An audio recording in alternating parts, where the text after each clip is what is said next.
はい、お羊座の皆さんこんばんは。アストロカウンセラーのターラです。いつも動画のご視聴ありがとうございます。もう気がつけば12月年末がやってきそうです。今回は12月後半のタロットリーディングをさせていただきます。よろしくお願いします。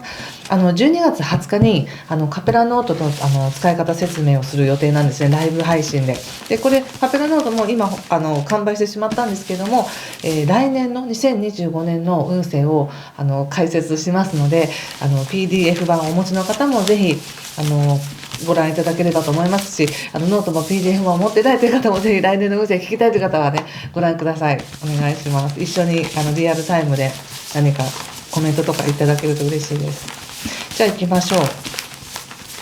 後半ですね。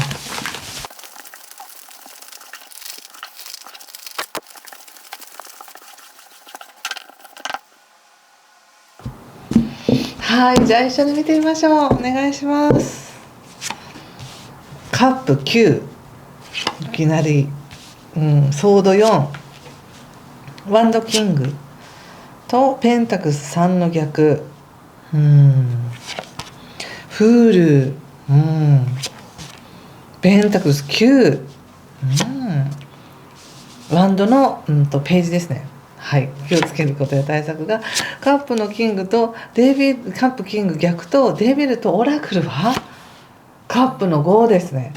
へー、おーんって感じで面白い。ちょっと星の解説させていただきますが、12月後半の星の動きでメジャーなものっていうのは、15日が満月なんですよね。でこれ双子座で起こる満月で、非常にこの時というのはもう拡大します。いろんなものが、考え方もちょっと過剰になったりとか、情報も多くなりすぎたりとか、考えとかがどんどんなんか過剰に大きくなりすぎる感じがするので、そこだけ気をつけていただければ、基本的にはなんかこう大胆になれる満月だなって感じはします。そして12月の16日からやっとね、彗星が逆行していたのが順行に戻るんですね。これによって12月の後半っていうのはすごく進みやすく感じると思います。皆さんの体感としてこう自分が計画したことやこう目標に対して思うように進んでいけるみたいな感じですね。今この時っていうのは、特に12月の21日までっていうのはすごく意識が高い、自分の専門性をもっと伸ばそうとか、あっちに行きたいとかこっちに行きたいっていう、こう自分にとってプラスな方向にね、こう道ができてくるみたいな時なんですけど、それが少しその逆行していたので、考えが曇ったりいろんなことを考えすぎたりしてなかなか進めないってなっていたのが、16日以降はすんなりと進める、できる範囲でやっていこうとかですね、あんまり妨害を感じすぎずに自分のペースで思うように広がっていけるっていう感じがするんです。要するに自分が決めたこと、目標やこう進んでいきたい道への道が開かれているみたいな感じがするんですね。とてもだから楽しいだろうなと思います。そして12月の21日から太陽がヤギ座に入るということで、非常にここからまた仕事モードというかね、じゃあどうやって自分の世界を輝かせようかとか、何をしようかっていう、こうすごく基盤がしっかりした計画を立てていけそうな感じがしますね。でさらに12月31日が実は新月なんですね。でこの新月はどちらかというと、なんかイメージ的には私的にすごく控えめな現実的な新月っていう感じがして、こうとても来年に向けての計画をしっかりと立てられる、なんかすごい意識が高くなって大きくなってっていうのではなく、堅実にしっかりとベースを整えようみたいな感じのエネルギーなので、またそういった現実的な現実を作っていくための願いっていうか、こうそういう目標を立てるのがいいなと思います。はい、またそういうのもね、今後は来年はこの新月のワークっていうのをカペラノートにいっぱい書いてあるので、一緒にやっていけたらいいなと思っています。はい、でそれを踏まえた上でのタロットなんですが、なんか年末に向けてすごく皆さんの気持ちが上がっているっていう感じがするんですね。休みが来るから楽しいとか、クリスマス来るから楽しいっていう方もいらっしゃると思うんですが、何か今年の年末はいいことあるんじゃないかなっていう期待とか、こう自分がそのいいことや嬉しいことを受け入れる準備ができてますみたいな感じがしました。でこれとってもいいです。この波動でいることによって本当にそれを受けやすくなるし、何が来るんだろう、なんかいいことあるんじゃないかなっていうこのワクワク感で実際にたくさん入ってくるようになるので、これとてもいいことだと思うんですね。ただいいことを受け入れるぞっていう思いもあるし、同時にとはいえ無理はしたくないとか、とはいえやっぱり今の生活を守っていきたいとか、こう自分にあまりプレッシャーをかけずにこうきちんと休みたいみたいな、そういった思いもあるなっていうふうに思います。ですからその自分がもうがむしゃらに動きまくってチャンスを得るというよりは、動くのは動いた、やることはやった、だからあとはチャンスが来るのを待っているみたいな、そんな感じもします。でなんだかね感じるのは、得るものが多いんですよね。こういろんな情報がとにかく入ってきます、たくさん。でこの情報が全てが何かしら自分にとって意味のあることだと思ったら、本当に何かそれがつながっていくし、でも自分が望んでいたような形で入ってくるかというと入ってきにくいので、これ違ったのかなとか、これはちょっと違うなって言って、こう当たりだけを探そうとすると、なかなか3回に1回ぐらいしかその当たりは来ないかなって感じもします。なので現実はやはり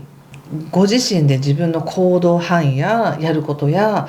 っていうことをしっかりとやっぱり確認して把握して毎日を過ごしていくんだなって感じが出ています。その棚ぼた的にすごく嬉しいことがあるとか、それにかけるとかではなく、現実しっかりと整えていくんだなって感じですね。そしてここからですね、いきなりフールっていうのが出ていて、これは私とてもいい傾向だと思うんです。っていうのは、すごく肩の力が抜けているとか、前回ねちょっと頑張りすぎるとか何か変わるのかなって感じがありましたけど、とても肩の力が抜けて自然な形で自分らしくあれるっていう感じがします。何かを無理やりこう推し進めるとか、無理してどうこうではなく、自然な形に収まるっていうイメージなんですね、これは。で星の流れでこれだけ自分が遠くまで行くとか、何か意識が上がるとか、何かこう次のねステージに行こうとしてるみたいな、でそこに向かっていきやすい流れがある中でのこのフールっていうのは、本当にそぎ落とされた意識の中で本当の望みっていうものを自分がこう確信するというか、これが自分らしい生き方だみたいなことを思って、それにのっとった流れに自然と乗っていくっていう感じがします。フルの意味もたくさんあって、これまでぐわーってこうなんかやってきた方であれば途中でやめるとかそういうのもあったりするんですけど、でもなんだかとても自由になるっていう感じがするんです、今回。でその自由になり方っていうのが自分が想像してるような、状況じゃないかもしれません、何かね。でその後ですね、肩の力を抜いて本当にリラックスしたら、本当にチャンスやってきたっていう感じがします。ここでペンタクスの9が出ています。これはなんかまるでお花畑の中でね立っている人が描かれていますけど、本当にこうチャンスなんですね。何かの自分がこうコネを使ってどうこうとかではなくて、シンプルなありのままの自分で自分の望むその自分の素直な生き方や、肩に力が入りすぎない生き方の中で得られるチャンスだよって感じがするんです。でそれをじゃあしっかりと一つずつやっていこうっていう流れになっています。なのでなんだかこう例えば仕事でもチャンスが欲しいと思ってやってるというよりも、もう肩の力抜いてもういいやと思って、自然な何にも仕事のこと考えずに普通に話をしていた時に仕事につながったとか、そういう感じですね。出会いとか人間関係に関しても自分を全然大きく見せず、もうこれがありのままの私なんですみたいな形で見せることによってすごく人が寄ってくるとか、なぜか自分がこう人から好かれるみたいなこともあるかもしれません。そしてこれだけね、なんだかとても本当にスムーズなシンプルな流れだなっていうふうに思うんですね。肩に力が入ってないんですよ、いい感じで。だけれどもカードが言われているのは、もしかしたらご自身がこの年末に期待していたことっていうものは少し違うのかもしれないっていうふうに言われています。なんだか宝くじが当たるとか、宝くじが当たってなってこうなってみたいなものすごい夢を描いているとしたら、それは違うかもねっていう感じですね。なのでこの全くもってがっかりというわけではないんですけども、期待しているほどではないよって、ただだからといって全てがダメなわけじゃないよねっていうことを言われてるんですね。自分が誰かに対して、例えば人間関係でいうと誰かに対して何かをしてあげたいとか優しくしてあげたいと思った気持ちっていうものが報われなかったみたいな、なんとなくそんな感じがあるんですが、それは自分がしてあげたいと思ったことが受け取ってもらえなかっただけであって、決してその人との関係が悪いわけじゃないとかね、そんな感じで自分がこう期待していたものが半分ぐらいしか入らなかったとしても、今の自分に何が損なわれてますかって何も損なわれてないですですよねって。むしろ自由になって肩の力が抜けて新たな可能性っていうものが見えてきて、そこで自然な形で入ってくるチャンスっていうものがありますよねっていうふうに言われているのでね。なんか映画とかでもすごい予告が番宣がすごすぎて、うわすっごい面白いんじゃないかなと思って期待してみたらそうでもなかったみたいな感じかもしれませんけど、でも実際は映画見れてよかったねっていう感じなんですよね。まあそんな感じです。全体を見るとちょっとこれを踏まえた上でお仕事のこと見てみようかな。仕事、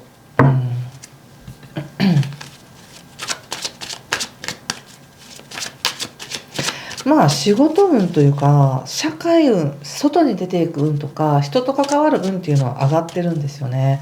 でもそれをなんか自分がこうなんか鎧をつけて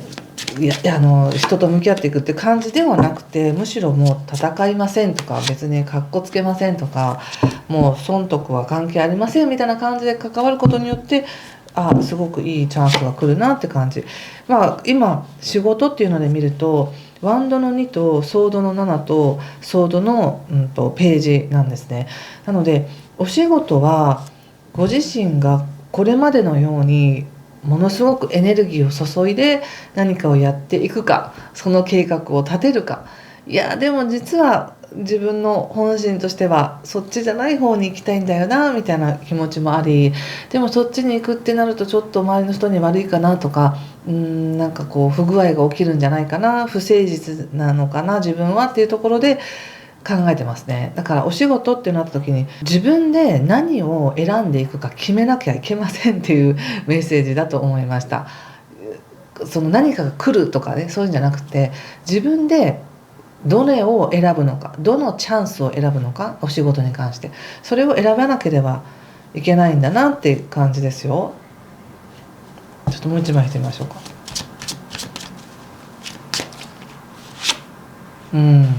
ここでソードの3が出てきてるので相当気にしてますね。何か仕事に対してうまくいくとかいかないとかじゃなくて、その今全体のところで出てきた肩の荷を下ろし、本来の自分の素質や素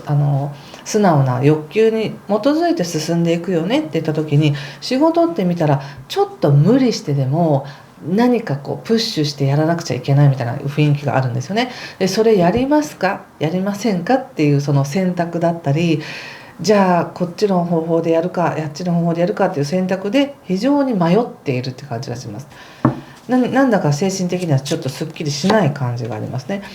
本当はそれをもう自分の思う通りのやり方に変えていきたいんだけど、そこに変えていくまでにはもう少し時間がかかるっていう感じかな。今この年末にそれをしちゃいかんみたいなそういう自分への戒めみたいなのがあるかもしれませんね。まあこれはタイミングを見てください。来年もいろんなタイミングがありますから、そう大まかなね流れのタイミングも20日に説明するので、その中で参考にしていただければと思います。はい、12月後半の人間関係見てみますね。ペンタクスのページ、吊るし人とタワーということで、やっぱり人間関係なのかな。なんだか期待していた関係性っていうものが期待していた通りじゃないんだなって感じなんです。それがなんか一方的に嫌な目に遭うとかじゃなくて、自分が思うように動けないっていう感じですね。足止めされているみたいな感じです。だから伝えたいのに伝えられないとか、何かをしてあげたいのに自分が動けないみたいな、そういった思いでなんかもうダメだみたいにご自身が思いそうですね。本当にダメなんでしょうか。そんなことないと思いますよ。なぜならばやっぱりここで自由になってれって言われてるんですね。だから誰かとの関係においても自分がこういう人でなければこの関係うまくいかないとか、そういった概念も一切いらないんですよね。自分が自分らしくそこに存在することで関わりというものは生まれてくるというふうに思っておいてください。無理に何かをしなくてもね。でも何か無理にでもしたいような、ここから育てていきたいような関係があるのかなって感じがします。それに関しては年末はなかなか動きにくいなっていう感じ。そしてここでやはりデビルとかカップのキングの逆位置が出てるので、なんか気持ちの中で本当は相手に対してここまでしてあげたいけもできないとか、それに対するなんかこういろんな葛藤が自分の中であるんだろうなって思います。でやっぱりオラクルがカップの5なので、その感情的に満たされるかっていうとそこまで満たされるわけじゃないよと。さっき言ったね、その 100% 満足ではないよと。でも忘れないでくださいねって、その感情が満たされてない、自分が期待していた通りじゃなかったとしても決して壊れてるわけじゃないよねっていうところです。大丈夫でしょうか。はい、ちょっとね恋愛は恋愛で見ようかなと思いますので少々お待ちください。クリスマスシーズンですしね。ちょっと最後にもう一枚オラクルカード引かせてください。